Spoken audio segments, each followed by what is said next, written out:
I don't exactly know whether that was just a bunch of gunplay, but there was that one. There was the case of the Gravy, the guy that did the biopic for Biggie, getting shot in the butt outside the studios. Oh my gosh! And then coming up and doing his interview with Flex anyway, and leaving blood all over. Are you serious? With a bullet?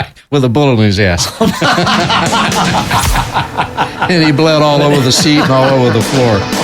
Benztown president Dave Chachi Dennis loves radio and all of his radio friends. Hey, Chachi. Hey, everybody. Because Chachi loves everybody. Let me start off by thanking Rick for coming. This is only our second podcast of doing this, so I'm a bit nervous. And it may be your last. Yeah, very, very much so. And I don't blame you if it is my last. Well, if it is, it's because of me. But Rick, I want to start off just by saying that I've followed your career my whole entire time in the business, and I'm just been ridiculously impressed of everything that you've done. Oh, thank you. All the success that Emmis has had, and we'll get more into that in a little bit. But we've become friends over the last few years, which is become really special because you're such just a nice person, and your wife, Martha, is terrific. And not only do I admire you from a professional aspect, but I really admire you from a friendship as well. Could you have a talk with my kids? Yeah, you've got good kids as well, and we'll get into that. But I'll be more than happy to talk to them. They may not realize it yet, but I got to believe that they love you as parents, because you guys are just great people and a lot of fun to be with. And I feel like we share a lot of common interests and a lot of just common philosophies and so forth. And I think so. And I appreciate you coming. This is only the second one that we've done. I'm still cutting my teeth, so I appreciate everyone's patience on it. But really the thought with this is there's some great podcasts around radio that are really centered on the business aspects and the marketing aspects, and we'll touch on that a bit. But this is really more kind of diving into programming and diving into emotions and your own personalities and your own trials and tribulations. So the first thing we're going to start off with, and just kind of to break the ice, your favorite drink that I asked you ahead of time is Tito's, and we've got a bottle of Tito's vodka here. Now, already a second podcast, I've already broken down, and I'm breaking the rules because we're not drinking the Tito's. I guess we could use the radio smoke and mirrors, but I'm not going to. But Rick didn't want to drink at 1:30 in the afternoon. No, I usually wait till about 3. So we're gonna wait. But tell me about Tito's. Why is it your favorite? Well, it's I was a Scotch guy for years, and really into the single malts and the peaty ones. Like Lagavulin and Lafroig. And about 2 years ago, I went on a no-gluten diet for a year. And I'd read various opinions about whether distilled liquors like Scotch retained some gluten or did not. And I was trying to be perfect. So I said, I'll just lay off the Scotch for a while, and I'll just drink vodka, and Tito's is gluten-free because I think it's corn-based. Oh. So that's how I jumped into it, and I found out I kind of liked it, especially in the summertime. So that's where that kicked in. It's refreshing and no gluten. So did you ever go back to the Scotch?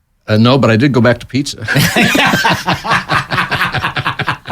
I don't blame you. That would be harder for me to give up than Scotch, too. Pizza and bread, but I'm still gluten-free on the drinking front. Now, Rick, you grew up in Indiana. I did. A town of 800. Yeah, and most folks, when I tell them that my dad really was kind of responsible for me getting into radio, they're like, so he was associated with radio stations in some way? And I said, actually, no, he ran a gas station. But when I was in high school, one of the local radio stations in Greencastle, just a short period, 5 miles away, approached him about sponsoring high school basketball. I'm sure it was like $5 a commercial or $3 a commercial. And he said to the guy selling it, who also happened to be the play-by-play guy, that's the way it works in very small markets, and probably the janitor too. He said, you know what, I'll buy the schedule for the tournament, but my son would really like to get into the broadcast business, especially sports. Would you consider him as like an intern or a color man? And the guy said yes. He was that desperate for the sale. So that's where it all began, really. And I went through high school doing play-by-play, local play-by-play. We happened to have a very good high school team that went all the way to the state finals. That was when there were no classes. Little schools played big ones. We got all the way to the Final Four. And I did a lot of that play-by-play. I went off to Butler University thinking I was going to do next Howard Cosell, right? Or Bob Costa. And so I did play-by-play for the Bulldogs at Butler, both basketball and football. And then my senior year, somebody said to me, you realize there are only, at that time, like 200 of these jobs in America. Right. The voice of the Wildcats, or the voice of the Fighting Irish, or the voice of an NBA team. And those people who have those jobs keep them until they die. Yep. So you better broaden your horizons, buddy, or you may be back at the gas station. So I did. I went to kind of laid the sports career aside and went into just general radio and got a job with Susquehanna in Indianapolis my senior year. And here we are. How did you meet? Phenomenal story, by the way. And was your father? I guess he supported it, obviously, because he recommended the station that they hire you. He did. He was supportive of it. When I was growing up, I was a frail kid. I have a genetic illness called osteogenesis imperfecta, which is brittle bones. Okay. So most kids would wrestle with their brother and fall off the bed and get a bruise. I would break something. So wow. I had a lot of broken bones, and it became apparent to my parents when I was like in the third grade, this kid is not going to be like most kids in Cloverdale, Indiana. He's not going to work physically in a blue-collar job, and he's probably not going to be knocked out about driving to a factory and doing assembly work. Which is what people did from Cloverdale. They were either farmers, or they were mechanics, or they were truck drivers, or they drove to Indianapolis and worked in a factory. None of those appealed to me, and most of them I could not physically do. Right. It wasn't, I don't think it was some conscious decision where the parents sat around and said, we need to guide him this direction because that's where he has to be. But that's kind of what happened. And getting into radio at an early age sort of gave me an avenue. Oh, I can do this. I found out later I couldn't do it very well. but I could do it, right? Yeah. And so that's really kind of how I got into it. And I would argue that, and I've never heard your play-by-play, but I'd love to have. Do you have any air checks of that, by the way? No. Oh, no, shit. I destroyed all the evidence years ago. All right, well, trust me, it was not that good. But without that, it wouldn't have led into you becoming, honestly, and correct. I say this in all seriousness, a programming genius, and we'll go into a little bit about the stations that you helped launch. But I mean, it is amazing how you did find your calling. Yeah, that's kind of how it happened, and it was not. As I say, it was not premeditated. It was sort of like course corrections and like most people. I mean, I don't. Occasionally, you'll meet a young kid who because of his father or mother's influence knew exactly what he or she wanted to do, and they did it. But most of us, when we're 18, have no earthly idea. We think we do. We don't. No, that's an excellent point. I had no clue whatsoever. No. And fell completely into it. Right. So you end up at Susquehanna, in Indianapolis. How do you meet Jeff Smulyan at that point? I mostly met Jeff because I kept getting fired. I was a little too opinionated for my own good, and Susquehanna at the time was mostly a beautiful music company. So we had an Indianapolis station that was beautiful music, and I'm 21 years old. I didn't want to play beautiful music and be the overnight announcer. Right. So I whined about everything. And eventually they said, you're fired. And I was on the beach for about 30 days, 60 days, and a friend of mine called me and he said, hey, there's this guy named Jeff Smulyan. He just started a news talk station on AM. And he's got like 1,000 openings because they just started. You should call him. So I went down to see him, and he was pretty overwhelmed. They were just getting off the ground. Right. And I went to work there originally as the production director, wound up being the program director and host, and, again, pretty much every job you can think of except the technical stuff. Right. You wind up doing it, right? Especially in a startup like that. We had modest success, but we did not have the signal that the leader, WIBC, had. But that's how I met him, and that's where I started. And did you feel like there was a bond right away, or did that take some time to grow between No, you? it was pretty much, the first time I went to work for him, I said, oh, this guy's different. It remained to be seen whether he was better, but he was different. He took input from his managers and employees, and there was a collegial kind of atmosphere. We all felt like we were in it together. And We were doing some crazy things. We had David Letterman as our midday host. And I was actually reading a book about Letterman maybe about a year ago, and it referenced that. Yeah. And he and I used to do a segment on his show called I Remember Cloverdale. No, on Letterman's show. Yeah. And now because he was an Indiana boy, too. Yeah. Now it's time for I Remember Cloverdale, a collection of recollections with our little bitty buddy, Rich Cummings. And then we would just get on and riff about stupid stuff from high school and stuff like that. That's amazing. Yeah, it was fun. And one day he drove in his red pickup and he said, I quit. I'm going to Hollywood. And we went, really? And within a very short period of time, he was doing very well. Unbelievable. Yeah, incredible. Still doing really well. I watched the new Netflix series that he has now, which is really good. Yeah, fascinating. He's an amazing talent. He really is. That's amazing. I didn't know, and this really fascinated me because I've got a ton of respect, as you know, for Jeff. And I've only honestly met him a few times, but just looking from the outside in, what he's done for the radio community. The latest issue of Radio Inc.'s 40 Most Powerful People in Radio just came out the other day. And I believe Jeff's been on it longer than anybody else has. I'm sure he has. And it's pretty amazing he's still on it, considering we don't have many radio stations. But everything you guys did with Next Radio and just how you treat people. And I found this online, but I didn't know that Emmis is actually derived from a Yiddish word. Right. It's spelled E-M-M-E-S in Hebrew, and it actually means truth. Right. It's the Hebrew word for truth. And I don't know much either, but I know that that's what the origin was. And it came from the fact that he was writing a book, a fictional book, out of grad school at USC called the Emmis Zone. And he got about halfway through it and got the broadcast bug, and he and his father went into business to buy this AM talk station. And I think the book got shelved at that point, but that's where the Emmis word came from. That's fascinating. None of us who went, all of us who weren't Jewish, went to work there. We had no idea what it meant. And over the years we learned, but that's how it happened. Yeah. It's a great name, and it makes it extra special for me. I actually am Jewish, and I didn't know that's what it meant. I don't speak Hebrew, but I really found that story interesting.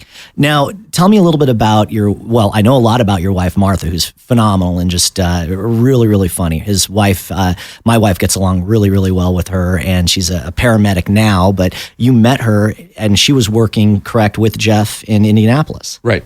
Before I tell you that, you reminded me of a story about Emmis. I roasted Jeff he was getting an award, I think, from the Broadcast Foundation a few years ago. And I was telling the story about going to work in the Emmis name, and none of us Gentiles having a clue what it meant. But I said we all thought it was kind of an odd-sounding name, but we all agreed that it was better than the second choice, Putz Broadcasting. That is a great. It actually got a laugh there too. So what can I tell you about Martha? It's a classic case of fishing from the company pier.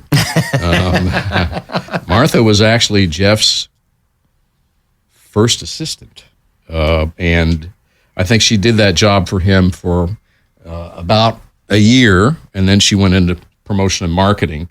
But I remember her telling the story that she went to lunch with Jeff and this was long before we were publicly held, and it was Jeff and his partner, and they were having lunch, and one of them said to her, what do you know about radio and broadcasting? And she said, absolutely nothing. I'm working at the gas company.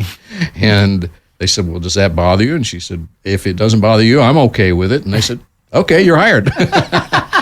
Which was kind of the way we made decisions back then. I mean, there wasn't a lot of, now that we're a big company and we're publicly held and there's an HR department and we're far better at vetting people and getting to the right decisions. Back then it was much looser and it was much more entrepreneurial, and they liked her and she liked them, and they said, well, you'll learn, and brought her in. A lot of that is gut. And I always wonder, too, because we're nowhere near the size of Emmis, but as we've gotten bigger, you are now. And we go through now some of these tests and we try to understand the hires better, but I still think a large amount of it is gut. It absolutely you're hiring for attitude. It absolutely is. And if the test ever comes back and says, great, and your gut's not feeling it, don't do it. Yeah. And I always wonder too, like, would you have been in that position if you had to go through what people have to go through today? Would that have, and all of a sudden this diamond would go undiscovered? Yeah. Oh, I think that probably happens a lot. Yeah. Even with all the technical tools we have. But I met her at work. I will never forget, because back then Jeff was obsessed with the one FM station we had at Emmis, and that was WENS. And it was an AC station. It came out of the gate in the summer of 1981, like top 3 in the market. I mean, it did extremely well from the beginning because AC was kind of the new thing, right? Bob Henneberry was doing it in Philadelphia. I think there was a Magic out here in Los Angeles at the time. There were just a handful, and we tapped into this thing that no one was really doing, and it took off like a rocket. And so I meet Martha, and we start to go out, and Jeff would call my apartment every night about something he heard that he didn't like or something he did like. You're programming the station. I'm programming the station. And I remember coming in one morning, and he said, "Hey, I called you." This is before cell phones. This is how long ago this was. "I called you all night, and you never picked up. Did you have a road game?" I said, "Yeah." He said, "Who?" So it became known pretty quickly. What was his reaction when he found out who? He was cool. I mean, again, back then, people didn't sweat those kinds of things. But and I remember as the relationship progressed over the next couple of years, we finally reached a point where we said one of us should probably leave. And to this day, I think Jeff sometimes thinks the wrong one did. But yeah, it was. He definitely knew I had a road game that night. That was for sure. Well, that road game worked out to be pretty. Worked out okay. Worked out really, really well. So, how long did you stay in Indianapolis before? And from Indianapolis, and correct me if I'm wrong, you went here to LA, correct? Correct. Indianapolis. I started there in 1981. Jeff says I was a second employee. I think I was actually third or fourth. We had an engineer, I'm sure. We had a receptionist. So I think I was 3 or 4 on the list, but pretty close to being the first one through the door. That station took off. It exceeded everyone's dreams in terms of revenue and cash flow performance. And suddenly, some of us who had never really had a great paycheck were getting a pretty good paycheck. It was kind of shocking. We liked it, but it was kind of shocking. And Jeff has always been that way. When there was wealth to share, he shared it. Yeah, and I've got a story in a couple minutes I want to share that I'd heard, and I would love for you to verify, but we'll get there. Okay. Yeah. And so I think it was around 1980, late 82, he leveraged that performance to buy WLOL in Minneapolis, which had changed from AC to Top 40, just about the time that MTV was taking off like a rocket. Oh, wow. So you had Prince and Madonna and Michael Jackson and LOL pounding all of those records. And the deal had been signed, and the ratings came out, and LOL went from like 12th to number 1. And the guy who owned it called Jeff and said, "I don't want to sell." And Jeff said, "Sorry, you got to. We got a signed agreement. You got to sell it." Oh, so you guys were already... We already had the deal closed, or signed anyway. So that was the second station. It did extremely well. And now, were you running that from Indianapolis, or did you hire a programmer? No, we had a program. We had a full staff there, but I was quote unquote overseeing it and had no idea what I was doing. And I remember Jeff saying, "Meet with the morning show, Hines and Berglund. They were big stars in Minneapolis." And I was smart enough, I think, to sort of say to these guys, "Hey guys, I got nothing. Just keep doing what you're doing. If you have any problems, let me know." But great team there. They did not need much supervision. That was very successful. That was levered to purchase the Century stations, Casey in St. Louis, and what was then Magic 106 in Los Angeles. And that was, I think, early 1984. So we went down that path. Casey, of course, the legendary station. Magic didn't do so good. There were like 3 or 4 ACs out here, Coast being a big one at the time. And I remember we got to the end of 1985, and we said, we just did a massive marketing campaign, and we said, if this doesn't work, we're going to do something different. And we had this theory not well founded in research, that the nature of Los Angeles being a melting pot of Latino, especially young assimilated Latino, and Black and Asian, was underserved. And nobody was really doing that. Kiss was off chasing KLOS and playing Van Halen along with Madonna. And we said, oh, I wonder if there's a coalition here. And we started talking about it, and we decided, okay, if we crap our drawers again in the fall book, we're going to change it. Well, we did. And on January 11th, 1986, we put what is still known as Power 106 on the air. And it was a great success, but a few years later, not so much. It had a slump, and that's when I moved here, was 1992. 92, and Jeff said, go to L.A. and... Well, we were in a recession. We had bought the Seattle Mariners, which didn't turn out so good from an economic standpoint. Which is an incredible story in and of itself, by the way, that you guys have owned a Major League Baseball team. And our ratings cash cows were suffering, especially Power. It had slipped well down the ranker, and we were taking a significant hit. And I had been trying for 6 months to figure out what we were doing wrong and what we should do about it. And then the program director, Jeff Wyatt, who gave us a great run for the first 5 years, quit. He had enough. I think people for a long time believed that we encouraged that. We did not. Okay. But he just said, guys, I'm done. I don't want to do this anymore. I'm burned out. So I'm looking around, and I just thought, well, the corporate world looks a little shaky these days with our performance. Maybe I should take a day job. So I came out here. I see. That was actually turned out to be a really bright move. Turned out to be a fortuitous move. Yeah. I kept my job, and the ratings turned around. And so you became the day-to-day program director at Power, and then kept your corporate. At the time, were you the president of programming already? Yep. In the president of programming position. Yep. And then who took over for you in Indianapolis? Well, I had already relinquished day-to-day control there. I was just doing the fly around, as I called it, fly around, drink, and criticize. And more on the drinking than the criticizing.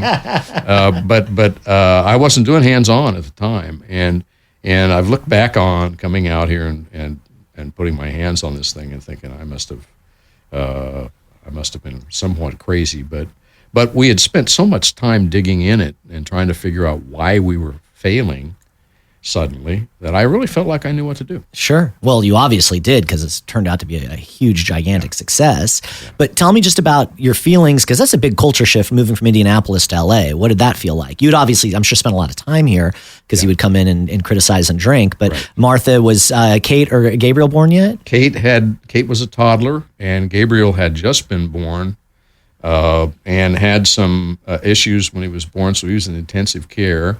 And he had literally just gotten home from the hospital when I said, see ya, I'm heading to L.A. And they didn't come out for about 4 or 5 months. They came out in the spring of 92. I actually moved out here late 91, early 92.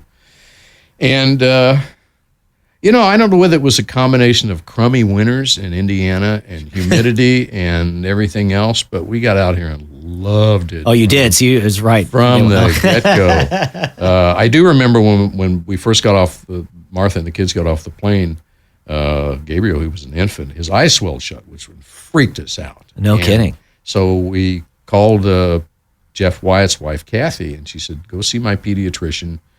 We went and got him in, and she said, it's smog, guys. No way. He's not used to the air. Jeez. So that was kind of a revelation. But back in those days, too, and smog, unfortunately, is still a big problem, but in those days, much worse. Yeah, I remember my lungs, you could actually feel it running around town. Sometimes you could not see Pasadena. Yeah.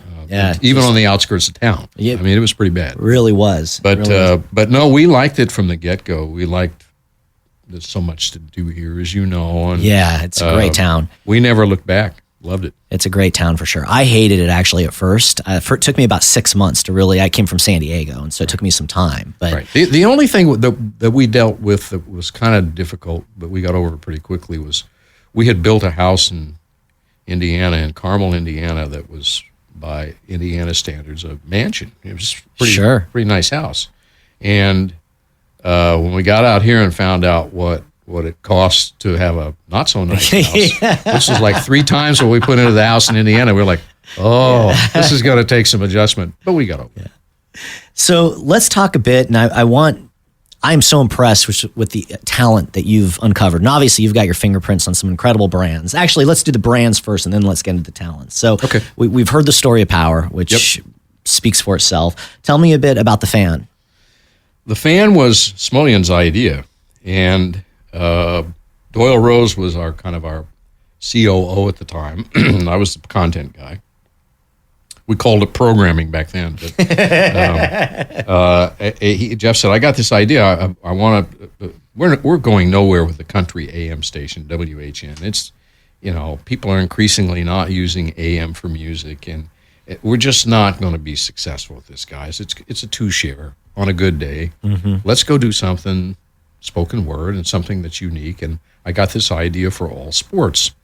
And it'll replace Sports Phone, which was so big with the betting community, and we'll do constant sports updates. And you know how the tri-state area is; they got mad sports fans. He was right about all that, but we still thought it was a bad idea. So Doyle and I said, "No, we don't want to do it." Really? So we had a 2-day debate in Indianapolis, and at the end of 2 days, I remember Jeff saying, "Well, I can't lead where others won't follow, so okay, we won't do it." And I think partly out of guilt and partly out of a respect for his willingness to take some serious risks, even with a young company, he was willing to put his on the line to try something radical. We came back to him the next morning and said, "We talked about this. If you really want to do it, let's take a flyer. We'll jump in. We'll try it. We'll do our best." And that's how fans started. And short term, we were correct. I think we lost $4 million the first year. Oh, my God. I mean, $4 million. What year was this? This was 1987. So 87, $4 million. I don't know the exact. That was real money. $12 million today, probably. Yeah, it was real money. Yeah. It was real money. We had this gigantic newsroom of sports reporters. We were doing sports updates every 15 minutes, 24 hours a day. Jeez. And we had hosts that we thought would be great. We had Pete Franklin from Cleveland, who's a blowtorch. We thought the New York world would love him. He seemed so New York to us. Mm-hmm. They hated him. They absolutely hated him. They did not like him from the get-go. We did not have a good morning show. Everything we thought would work failed. And to, I guess, the collective credit of all of us, we all had a lot at stake, and we all recognized this isn't working. And what saved Fan was Don Imus getting sober. No kidding. Don Imus had sobered up, had come out of rehab. He was gone from NBC, and we hired him to do mornings. At the same time, we found, and I think it was Mark Mason who found him, Mike Francesa. Sure. For 2 afternoons. He was paired with Christopher Mad Dog Russo. Wow.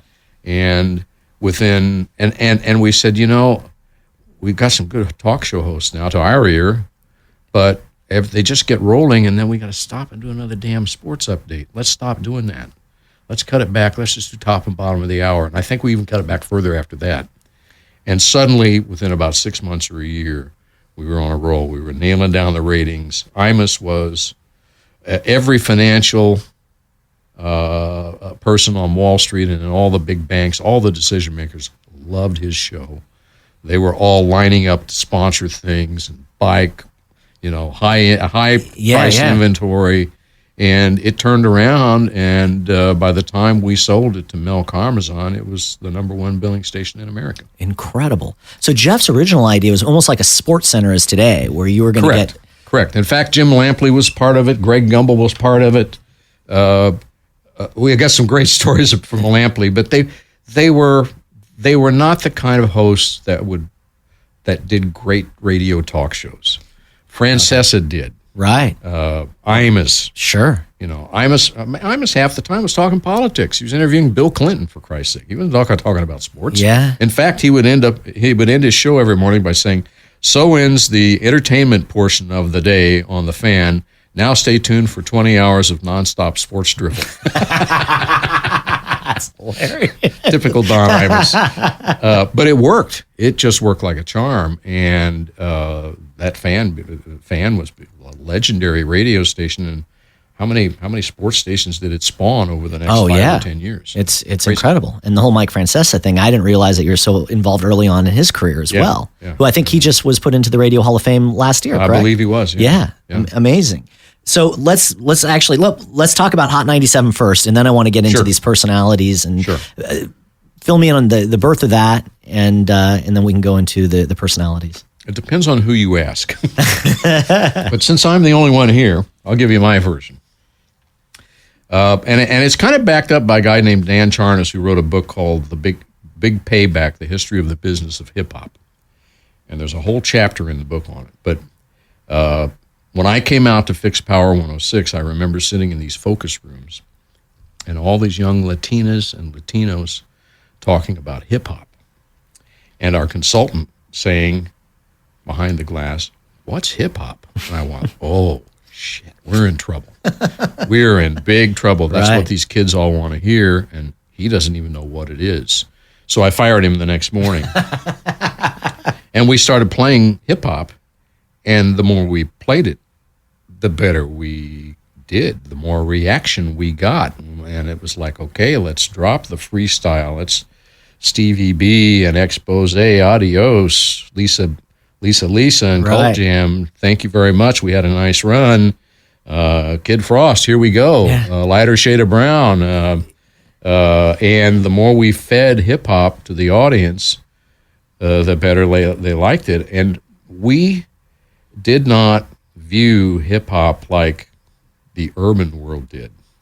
We never considered ourselves urban radio stations in the traditional sense of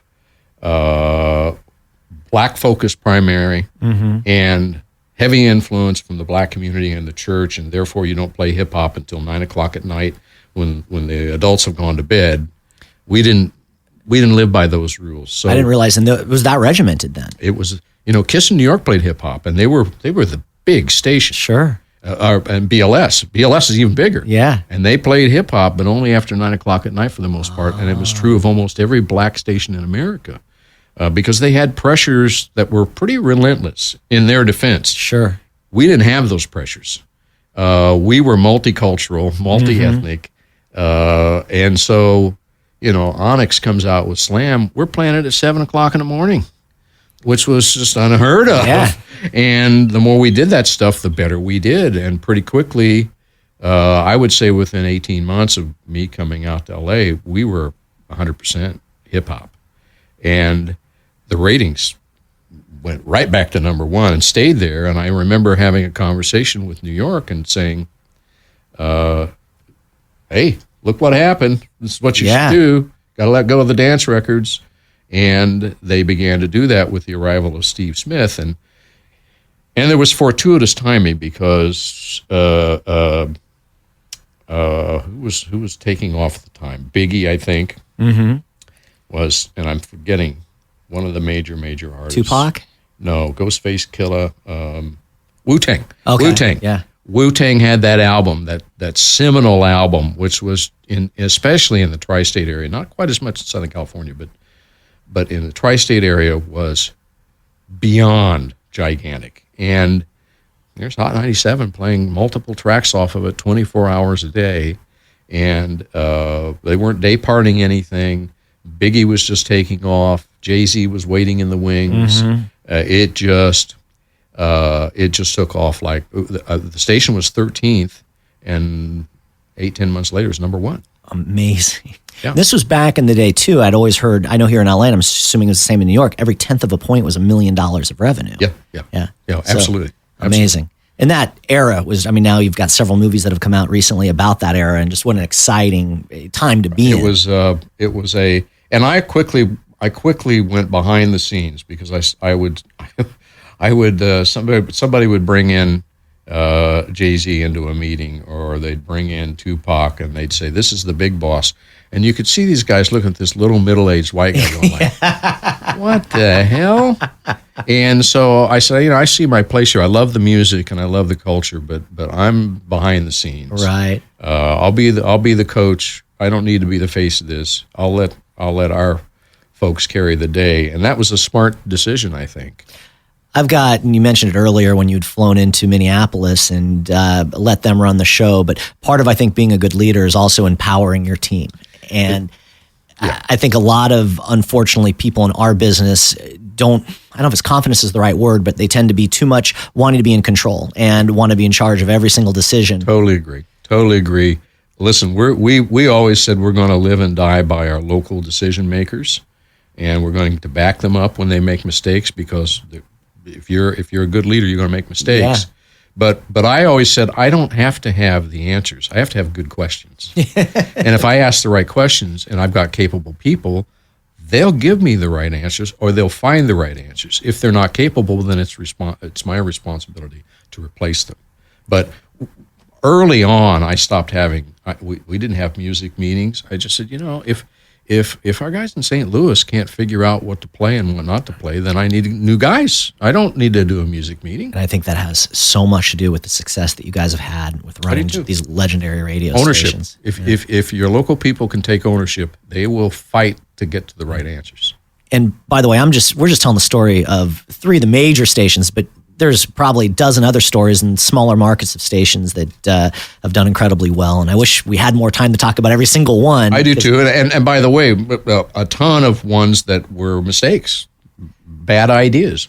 One of the things I think we learned early on was we would look at LA and New York were hugely helpful to us in our thinking, but there was also a downside, because the lesson we took from it is be different. Let's be way different from anything on the dial. Mm-hmm. And in the case of LA and New York, that worked really, really well. What we learned in San Francisco with X100 and in Houston with Energy and with a bunch of other radio stations over the next 2 or 3 years is, yes, being different is great if that difference appeals to enough people.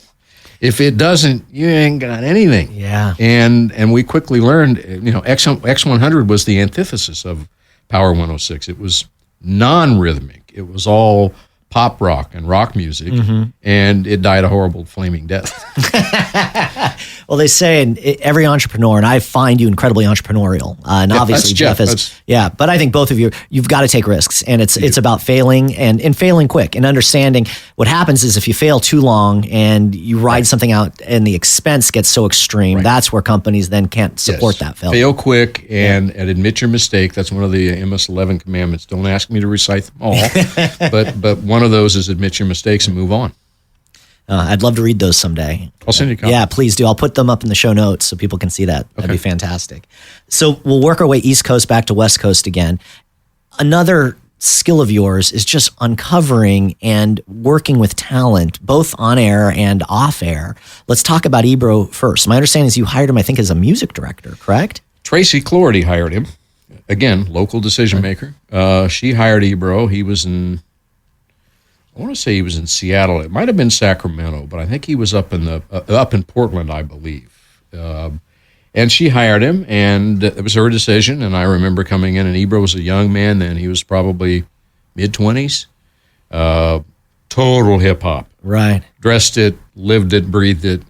And I thought, this is great. I mean, he's down on the street level, and he's going to be a great music director. But we pretty quickly recognized over the course of a number of years that he had more to offer than picking the records. And so he wasn't on the air at this time? No, he was not on the air. Well, he was in Portland, but not for us. Okay. No, he was that's back when we had full-time music directors. Sure. And their job was to go to clubs every night and see what was popping. And, we even had assistant music directors, I remember. Yeah, absolutely. And so he did that, but we kept seeing, boy, this guy's got some programming chops too. So at some point, I don't remember how many years ago, but Tracy left and John Dimick came in, and we had John as a program director, very disciplined, which we thought we needed, top 40 kind of guy. Did not have a feel for the music, didn't care, just wanted to play hits. He did a good job, but then John went back to Jefferson Pilot, or what was Jefferson Pilot at the time, to be the VP of programming, and we said it's time to give Ebro his shot. So Ebro programmed for a good number of years. Amazing. And believing in someone, that you literally groomed from a music director Correct. all the way to the program director of probably your top billing radio station at the time. Correct. And then Hurricane Sandy hits. And our morning show was not great. It was not performing particularly well. And Ebro kind of went in there during Hurricane Sandy aftermath and sort of sat in with the show. And I remember coming in a couple of weeks later and saying, "You're not leaving the show. Really? You got to stay in here because you're what was missing. You're the anchor." And then I want to say about a year after that, a very tough discussion when I sat down with him and said, "You can do one or the other, program or do mornings. You can't do both as effectively as you would like or I would like. And I'm making the choice for you. You're doing mornings." And he did not. I don't think he liked that very much. Sure. I think it felt like a blow to him for some time. But I said, "Look, Ebro, I can find somebody to program. I can't find a morning show. Those are so hard to find, and you have the skill to do this." And to do that and to be so astute from your point of view, because I think a lot of people would come in going, "Hey, I've got a guy doing both. This is great." And he obviously has an amazing work ethic, the fact that he was doing both jobs. But I think a lot of people would have looked at it differently. And he still has that amazing work ethic. He's doing mornings, and he's basically beats all things hip-hop guy for Apple Music. He's their anchor. Yeah. So he's got great bandwidth, and I think if he were sitting here, he would say, "Hey, that's Cummings' idea. I could have done them both. I could still be doing them both, but oh well, he decided I couldn't." So. But it worked out great for him. Worked out great, and to my ear and to the look of the ratings, he is a great morning host because he respects the audience's time, and he's a great quarterback. He's got that programmer's ear that a lot of people don't have. So, and I'm not talking out of school here. I've told Peter Rosenberg the same thing. Peter Rosenberg, if Ebro throws him the ball, can catch and shoot like nobody's business. But if he has to be point guard and bring it up and shoot, he's going to lose the ball every time. That's just not what he's good at. Yeah. And Ebro knows how to hand the ball off to Laura and to Peter and to get things going in there. It's really a great combination. I've always thought programming is much like being the coach of a basketball team or a baseball team, and you're working and trying to put the players in the right position. Yeah, absolutely. And a lot of times dealing with talent that are higher paid than you, that have got more talent than you. Almost always. Yeah, and that's not easy. It's a difficult position to be in, and I've got, again, so much respect. Let's move back. Actually, tell me a little bit about Mike Francesa. I didn't even know about this, so I wouldn't mind you Well, going a little and to more be deep. fair, my relationship with Mike Francesa is long ago and probably pretty fleeting. I mean, Mark Mason, as I mentioned, is the guy who brought them in and paired them together, and I would come to town and say hello and talk to them, but that was all Mark Mason. The thing that I learned from it is that there was this unique local, hyper-local kind of feel to that show between Francesa and Mad Dog Russo, who Imus called Elmer Fudd on crack. Because he did sound like that, right? A lot of times he did sound like Elmer Fudd had maybe done a little bit of substance. But the two of them together were just, it was just absolutely magical. And it's a shame they split up because I think they could have done that show for 30 years. Yeah, it is. And it was neat because they got inducted together. And you know what? That was the Hall of Fame. And you were there because you were supposed to go. It was the night of that crazy snowstorm in New York, and you got stuck downtown. Yes, I got stuck downtown. And I think I had to walk like a mile and a half in the snow to get there. Well, it had been 6 miles where I was. Homie wasn't up for that, so I went to the bar. But the whole city got shut down. New York. This was in early November, and it was just this anomaly. Couldn't get a car. No matter what you were willing to pay. It was crazy. But they got inducted together, which I thought was pretty neat. Yeah. So let's come back here to the West Coast. Okay. Big Boy, how does that come about? I've heard some stories about him being a doorman or working as a bouncer. He probably did those things. It started with the Baka Boyz. About a year into me being out here as program director, so early 90s, 93 or so, we were really moving directly into all hip-hop at that time. And the closer we got to pure hip-hop, the more the air staff stuck out as inappropriate. Mm-hmm. They were top 40 people. They're good, but they didn't fit. Right. And I would bemoan that and say I need to find some people who the fans of the culture will say, yeah, that person, they're right on for this. And none of our people sounded that way to me. I didn't think we had a single person in the building. And maybe Dave Morales. And I remember Morales coming in one day and he said, you should meet the Baka Boyz. I said, who are the Baka Boyz? He said, oh, these two crazy young guys from Bakersfield. They do a lot of mixes and a lot of DJing in the hip-hop world, and they produce some records. And I said, oh, well, that's kind of interesting. So these guys came in, and they were raw as could be. But I saw their credibility instantly with the artists. You know, Nick would be in the studio with an artist. It could be Master P. It could be anybody. And he was 100% credible with those people. And I thought, okay, well, he's been around DJing. He's been around mixing. He and his brother do that for a living. How hard could it be? So we brought them in. And I think they did nights for us in the beginning, if I'm not mistaken. I think you're right. I remember and then that. They did Friday Night Flavas. And you know, we did some outrageous billboard campaigns, one of which was the two fat Mexicans, only it wasn't PHAT. At their insistence, it was FAT. And they were sitting on toilets with their pants around their ankles holding a pizza box.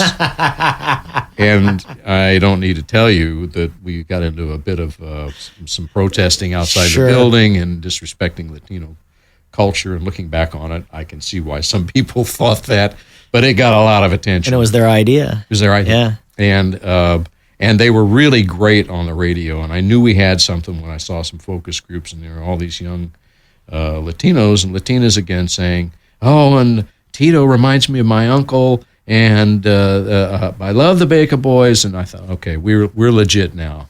It was an authenticity that they There was brought. an authenticity, and the people who love the music and the culture find these people to be a good fit and an entertaining fit. And so that was the beginning. And as was my wont, about 2 times a month during Friday Night Flavas on Friday nights at like midnight, I would show up unannounced at the studio because things would go on during Friday Night Flavas, which were probably somewhat against the law. So I would just show up to make sure we weren't too far out of bounds, Right. because it was a Disney building. Oh, my gosh. And I knew that they didn't approve of a lot of things at the time. And I came up there one night, and there was this big black guy, and he was freestyling on the air. I'm like John Gotti with a bigger body, and one of the Baka Boyz, I think it was Nick, walked in, and I said, who is that? That guy's amazing. He said, oh, that's Big Boy. I said, who's Big Boy? And he said, he's a bodyguard for the Far Side. Jeez. And I said, I'd kind of like to talk to him. He's a pretty interesting guy. And he said, okay, I'll let him know. I'll give him your number. So I went home after making sure there wasn't too much pot smoke in the studio, and went to bed. And the next week went by, and I never heard a thing. Eventually he called, and I said, I'd love to talk to you. And one thing led to another, and we put him on overnights with a board op for a bit, and then threw him into, by that time the Baka Boyz were doing mornings, threw him into nights, and he was unique from the get-go. And but again, it was that whole approach of let's bring in people who are from the culture, Sure. and we'll teach them to say the call letters. I can teach that. But teaching that is not easy. I mean, that is incredibly hard. And the impact that he had in this community, it's hard to find another morning show talent that had that kind of impact. But I can't teach culture. Sure. Can't teach that. And you know, we had back then we had the benefit of marketing budgets that seem completely outrageous now, but we had the ability to go out with a very big megaphone. Yeah. And let's face it, you put a 500-pound black man on a board in lingerie and it says morning Yeah. morning obsession. People notice. I mean, people in my neighborhood who knew nothing about hip hop would say, "Hey, I saw your guy Fat Boy." No, it's Big Boy. Oh, I saw him on the billboard. Yeah, you did. You couldn't miss him. But we had that visual advantage, and we had a guy who could freestyle, and he would do really crazy things. He would do the Hebrew song that he learned in grade school at night. And here's a guy at night playing hip hop records, and he jumps on the air and does his Hebrew song. And it worked. It absolutely worked because, again, he was from the culture and he was credible. If you're from the culture and you're credible, you can go a lot of directions. Sure. So, Jimmy Steele, how do you meet Jimmy, and how does he enter the picture at Power? Steve Smith programmed the station for a short time, and then he went on to iHeart.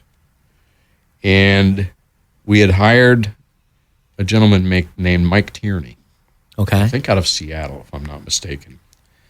And Mike lasted about a week and before he decided he wanted to go back to VH1. And so here we were, and I thought, oh, my God, I got to go back and program this thing again. And we started looking around, and we just didn't find anybody. By then, there were Power 106 and Hot 97 clones all over America. And we didn't think any of them were the right answer. And someone said, you should talk to Jimmy Steele. He's doing a Hot AC in Dallas. And so we started talking. And I brought him out, and we spent a day, Val Maki and I spent a day in a hotel room over in Santa Monica grilling him.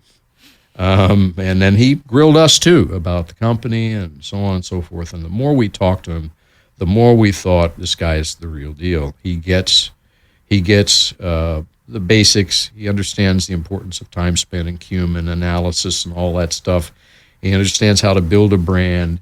He's certainly going to play hits, but he also understands how to manage talent. And he demonstrated to us that he had a firm hand when he needed to.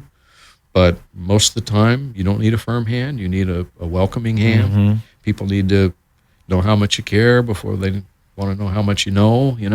And he was one of those guys. And again, we sort of looked at him and said, we don't care if he's ever played a single rap record. We care that this guy is a great manager, and he fits us. And he did from the get-go. And we had a 20-year run together. And it was an amazing run. And that goes to say a lot about, I guess, the culture that you and Jeff set up from the very beginning, that to be empathetic, to be warm, was more important than being stern, which I think a lot of times goes missed. Plus, when you, on the rare occasion you do need to be stern, it gets people's attention because you're not usually like that, right? Yeah, you're right. Because if you scream too much, yell too much, it just starts then it becomes an wallpaper. Yeah. Were you hurt when Big Boy left? Yeah. Not that he left. I don't ever want to look at somebody and say, I wish them ill will. And I certainly have never objected to people leaving to get a better financial deal. Woody's a good example. Mm-hmm. But Woody left the right way, and I never thought that Big Boy did. Mm-hmm. I thought he could have been a little more forthright. He has his own reasons. We've never talked about them. I know he was very upset about it. It was a difficult thing for him as it was for us, but I felt like we did everything we could to match the offer. And in the end, it was a fait accompli. It was already done. Mm. And I never felt like we got straight answers. So yeah, it was a less than amicable parting. But it is what it is, and life has gone on.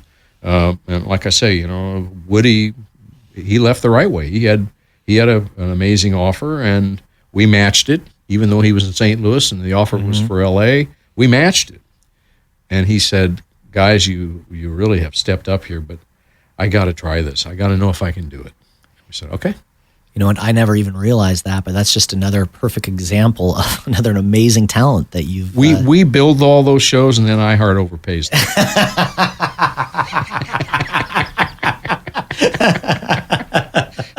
Very, very well put. I want to go back in time as we're talking kind of about some emotional stuff, but back to the shooting with Lil Kim, or at least with her. I think it was the people that were around her, and then Capone. This was in like 2001. And there was a shooting outside of Hot. And just a few years before that, I believe Tupac was shot and Biggie was shot. It was the whole East Coast, West Coast. And I've got to believe that's tremendously scary. So talk about that first. And Well, and why did I remember this? The other night, my wife said, I don't know why we would be worried about that. We did survive a drive-by shooting, me and the kids. And I went, oh yeah, I forgot about that. We were doing over in East LA, we were doing some concert in a park, and some homies drove by and fired off. No kid, I didn't know that. And I still remember because, I know what stimulated. We were watching, I think it was Madam's Secretary, and they were rushing her out of a dangerous situation. She said, that looks like the day we were at the park, and they marched me and the kids out to the car and hid us behind some vehicles. Holy moly. So yeah, that was just part of the deal, and it seemed like every year we would have a managers meeting someplace, really nice managers meetings, and either the New York contingent or the LA contingent or both would have to leave early because somebody got shot. Jeez. But yeah, it was. We had a shooting in the lobby that involved Lil Kim. I think 11 shots were fired and no one was hit. So, I don't know. Yeah. I don't exactly know whether that was just a bunch of gunplay, but there was that one. There was the case of the Gravy, the guy that did the biopic for Biggie, getting shot in the butt outside the studios. Oh my gosh! And then coming up and doing his interview with Flex anyway, and leaving blood all over. Are you serious? With a bullet? With a bullet in his ass. And he bled all over the seat and all over the floor. And so there was that one. It got bad enough that in New York, the building finally said, you are no longer allowed to have anybody up here after business hours, normal business hours, because we've had enough. So we had to build an off-site studio so that if Flex wanted to interview somebody at night, he could do it from there, and we could send it back to the main studio because it got that bad at one point. Yeah, I remember that. I mean, that was for a few years, incredibly scary. Yeah, that was Bad Boy Records and Death Row Records, East Coast versus West Coast. It was ugly stuff. Yeah, and then I think even at an MTV award show, there was some shooting. Yeah, I believe there was. Yeah, you're right. I don't remember who it was now, but it became entirely too commonplace. And it's kind of interesting to me now. That seems to be largely gone. Yeah, it does. Thank God. Yeah, thank God. But now we see a lot of shootings, unfortunately, elsewhere in schools and Walmarts. Now it's moved to crazy people who are mad at their employees. Or their employers. But no, it was a period that was best left behind. I'm sure. How did you lead your staff through that? Was there concern at the local radio station? I had them run in front of me.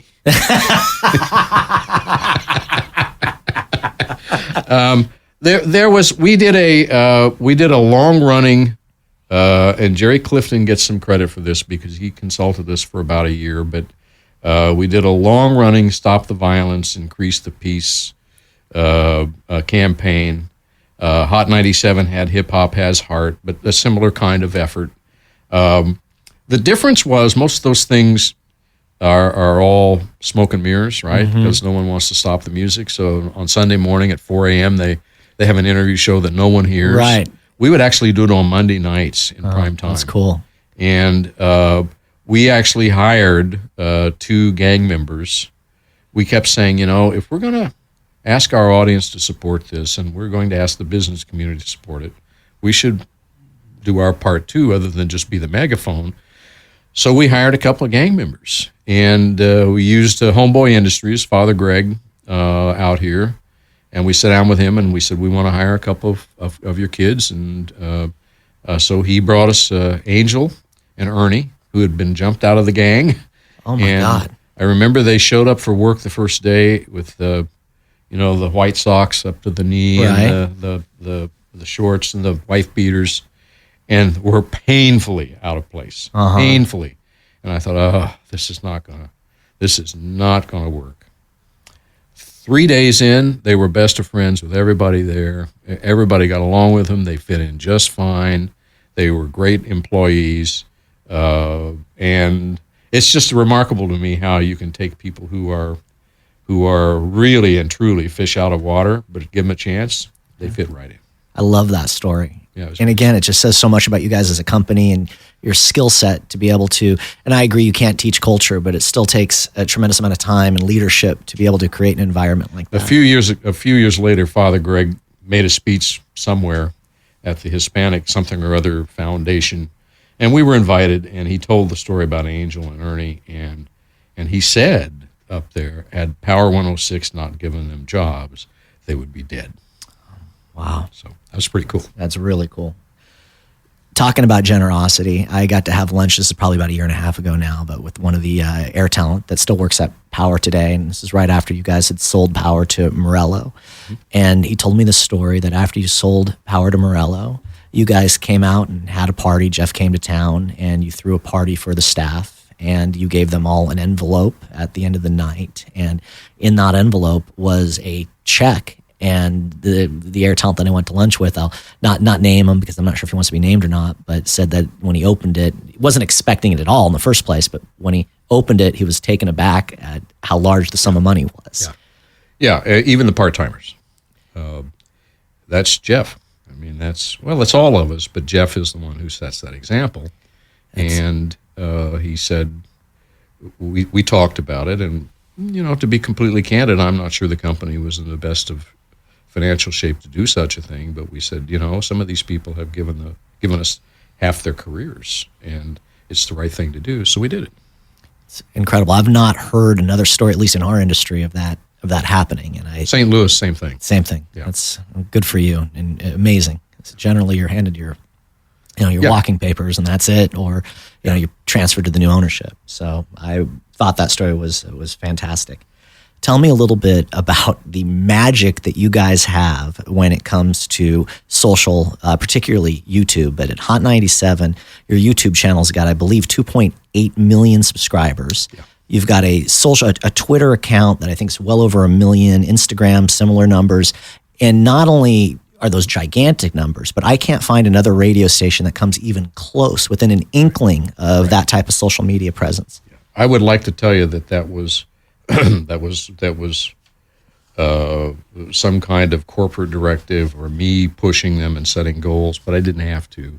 Again, it's sort of part of the culture there, and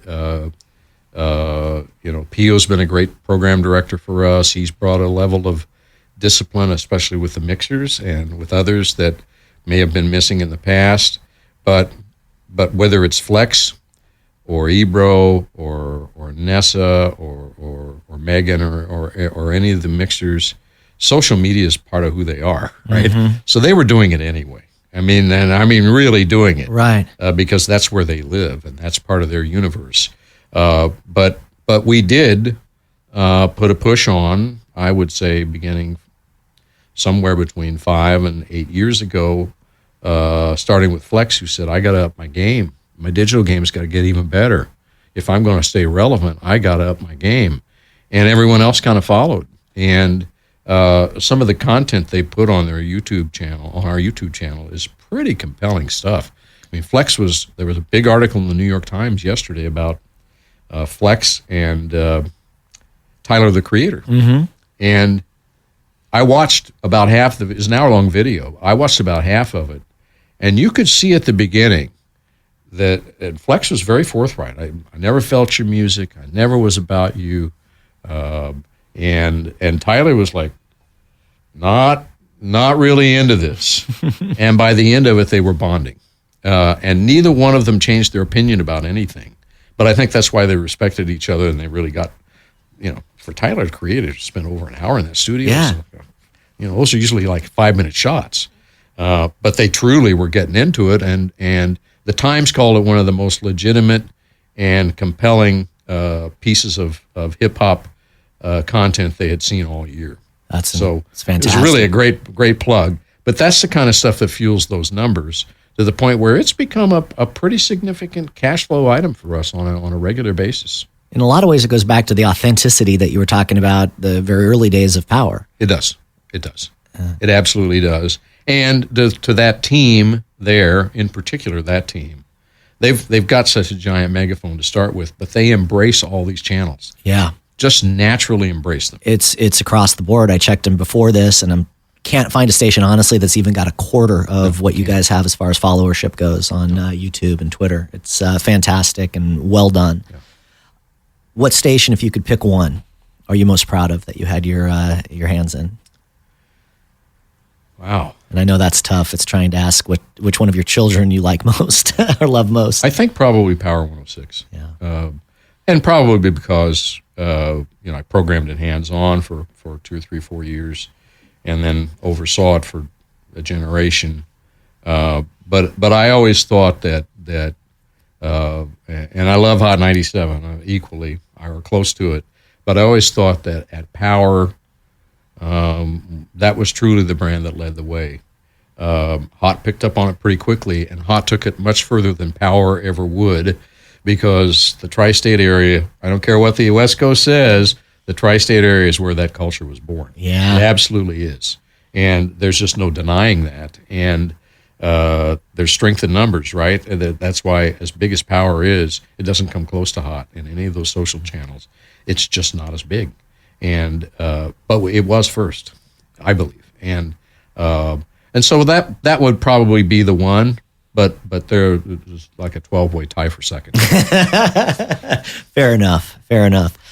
Fill me in. Emmis has gone through a bunch of different iterations. You guys owned a technology company that you sold off several years back. You obviously ran Next Radio, which, by the way, we didn't get into, but thank you for doing that. I felt like the industry as a whole let you guys down, but you guys were doing such a noble thing by running that and trying to get FM chips activated in phones, which my hat's off to you on that. And we got them activated too. We just didn't get them used, and they're used all over the world elsewhere. I mean, Europe and South America, they're used hugely to consume radio.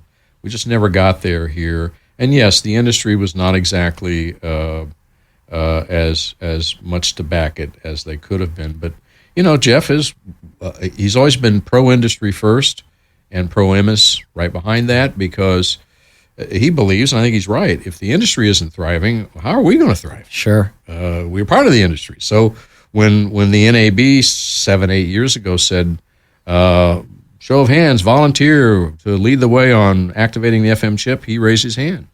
And he put millions and millions of dollars into that company over a long period of time, trying to get it off the ground. And we finally reached a point where, and we were very clear, if we could not have financial participation, not just attaboys, but financial participation from the others, we simply couldn't keep doing it.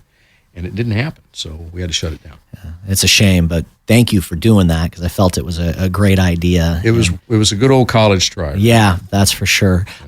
Obviously, magazines, you guys have held a multitude of different businesses. Yes. You've now sold off most of your stations. You have the joint venture in New York. You own the stations in Indianapolis.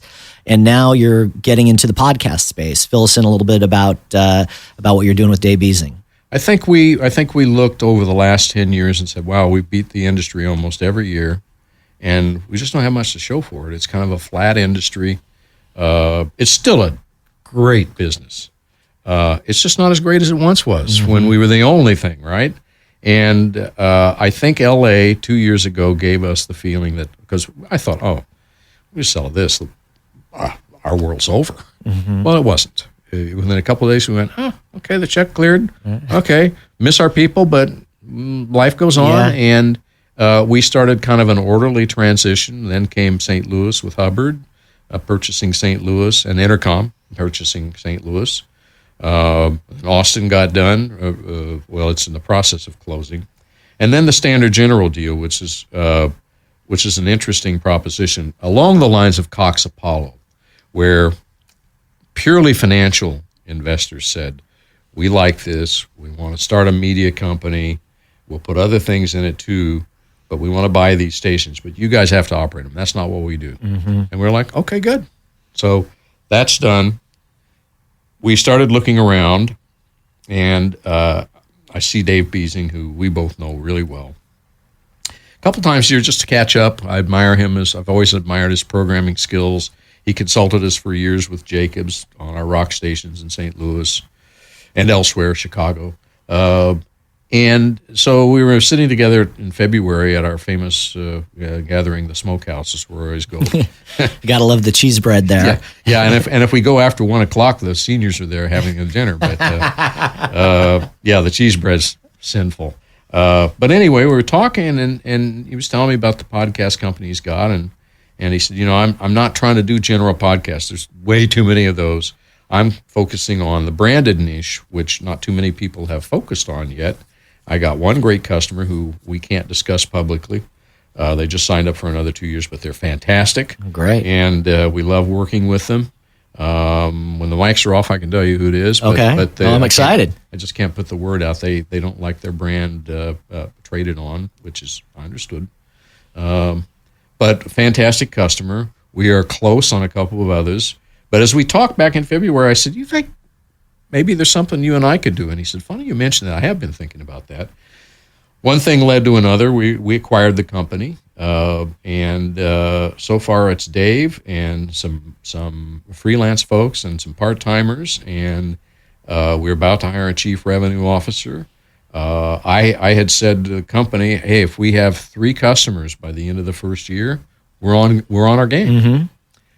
Really, only 3? I said, yeah, I'm telling you, there's a long sales cycle on this stuff. Sure. People like the idea, but they got day jobs. And it takes a while to get them there. Yeah, and it's a different type of sell. It's not It's experiential marketing. Yeah. And experiential marketing, people are starting to do that, but it's, if I'm the decision maker at American Express and I want to do experiential marketing, I better have a good explanation for somebody up above me about why I'm doing this. And it's new, right? Yeah. So it takes a while for that to kind of happen. And but I think we're on the verge of signing our second customer. I believe we'll have third and fourth in pretty short order. So we may actually exceed our expectations. Oh, that's fantastic. We're very close to hiring our chief revenue officer, and I think once we do that, we'll be off and running. So we're excited about it. Really exciting. I've got a ton of respect for Dave as well, obviously. He's fantastic. A very bright programmer. And he's a great writer. Which you better have if you want to tell good stories. And some of the producers I know you have behind it, Jeff Schmidt up in San Francisco. It's fantastic. Amazing. I've never met him personally, but his work is just superb. Yeah, we've done some work together, and I've got nothing but great. The guy's very, very talented. So he makes what I love about podcasting in a lot of ways is it's bringing back radio back from the 30s and the 40s. Isn't it? Storytelling. It kind of is. It's back to storytelling. And one of my big concerns with Dave was I said, what if we do overperform and we get more customers because it is heating up for branded content? What if we overperform and where are you going to get all this? How are you going to get all this work done? You can only work so many hours a day. And he said, trust me, I have the people. And he started taking me through a list of people that he can call on who do great work, and we'll be fine. Theater of the mind, which is so fun and I think very exciting. Yeah. I saw 2 companies since you guys made your announcement now pop up. One with, I think, Steve Goldstein. And Amplify then Media and Skyview, yeah. And then Skyview, yes. Yeah. Again, I think a lot of times I see you, again, outside looking in, but you guys paving ways and then other companies jumping on the bandwagon. Yeah. Do you ever feel that way? Yeah, sometimes, but I called Steve and I said, hey, I hope you do great, because if you do great, that's a good sign for us. We anticipated that. There's a guy that was at iHeart. He's now jumping into the branded space. I've forgotten his name, but he just opened his company. iHeart's opened a branded division. So yeah, I think on the other hand, there are a lot of big mainstream podcast companies, the Wonderies of the world, who don't particularly want to do branded. I see. They've had such success with mainstream hits, and they're trying to find the next one, that if branded stuff comes along, we would rather them see us as the guys they farm it out to. Yeah. So, we're raising our hand with those companies and saying, hey, and my goal is for us in 2 years to be the sort of the top of mind choice. Oh, we need a branded play. Who does that? Sound the Brands. Yeah. If we can do that, I think we'll be fine. I think it's incredibly smart, and it's amazing to me the appetite for listeners to consume that content. I personally love it. I find it very, very interesting. Yeah. If you tell a good story, it works. Yeah. It really does. So the future of Emmis, podcasting, are you guys looking into other things outside of that? We've started down that path. We had a meeting after the sale of Austin after that was agreed upon, we had a meeting in Indianapolis and said, okay, what's next? We will have resources when everything closes to go do other things. And, you could, if you were strictly a financial investor, you could probably make a case that Jeff ought to shrink things way down and become a passive investor, but that's not who he is. He wants to run a company. He wants to keep the band together if he can. And he wants to find some new businesses where he thinks we can bring value, but they're businesses that are growing. And that's not all that easy to do. Sure. So we're still out there looking, and the first few months of doing that has been more a case of saying, well, not that, not that, but with the hope that kissing a number of frogs will lead to a prince somewhere along the way.